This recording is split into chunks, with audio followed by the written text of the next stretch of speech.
Bon, je dirais qu'il faudrait que tous les acteurs se mettent à la tâche pour améliorer les choses dans l'éducation.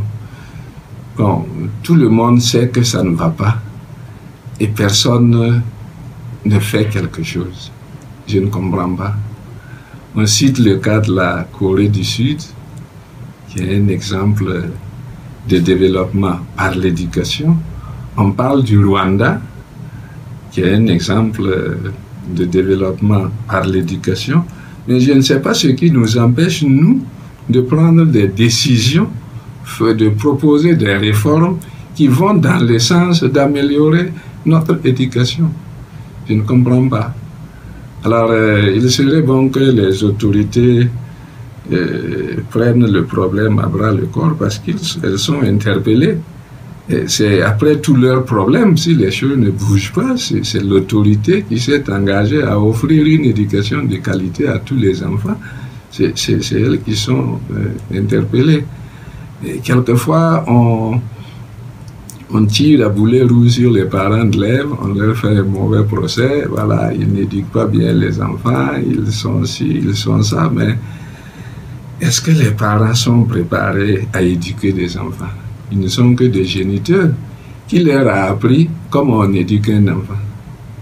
Je ne sais pas dans quel cadre ça se fait. Même est-ce qu'au cours des séances de préparation au mariage, est-ce qu'on aborde les questions d'éducation ou bien tout simplement c'est comment maintenir la cohésion dans le foyer pour éviter les divorces? Et les parents, autant que nous sommes, nous y allons par notre conception, par notre vision des habitudes que nous avons de notre milieu.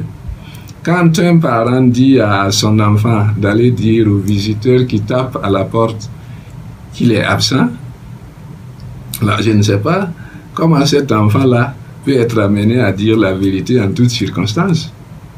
Lorsqu'un parent achète une place de concours ou d'examen à son enfant, est-ce qu'on peut après demander à cet enfant d'être burkinabé, c'est-à-dire intègre? Lorsqu'une maman reçoit son enfant qui vient lui demander 10 francs pour aller acheter des bonbons, elle lui dit « va jouer, je n'ai pas d'argent ».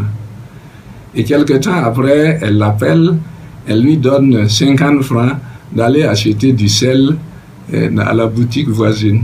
Mais maman, tu as volé l'argent ou bien qu'est-ce qui s'est passé? Tu m'as dit tout de suite que tu n'en avais pas. Où est-ce que tu as eu ça pour aller acheter ton sel, pour m'envoyer acheter ton sel?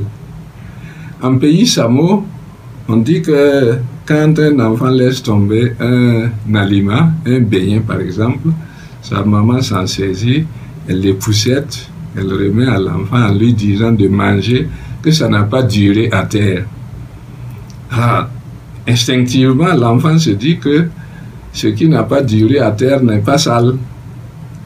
Et même dans la société Mouaga, que je connais le moins mal parce que je suis de ce milieu, quand un enfant trébuche sur un obstacle et tombe, s'il pleure, sa maman le relève et lui dit « Bon, écoute, crache ici, je vais taper sur le mortier qui t'a fait tomber. » Le message est clair. Elle dit à l'enfant, si tu es tombé, ce n'est pas parce que tu n'as pas fait attention, c'est parce que le mortier est habité d'un esprit maléfique qui t'a fait tomber. Conséquence, devenu grand, eh bien cet enfant va consulter les charlatans, les féticheurs, pour trouver de fausses solutions aux vrais problèmes qu'il s'est créés. Il ne va pas se sentir responsable de son état, de ce qui lui arrive. Il va chercher un bouc émissaire. Quelquefois, bon, ça veut dire que lorsque la société est bâtie sur l'éducation d'une société est bâtie sur la peur, eh bien, il sera difficile que cette éducation sorte des hommes, disons, éclairés, des hommes qui prennent conscience de leur situation et qui ont besoin de progresser. Donc l'appel serait que tous les acteurs se mettent en mouvement pour que l'on sorte de cette situation? On sait que ça ne va pas. Et on sait qu'à continuer, ça n'ira pas. Et pourquoi on ne fait rien?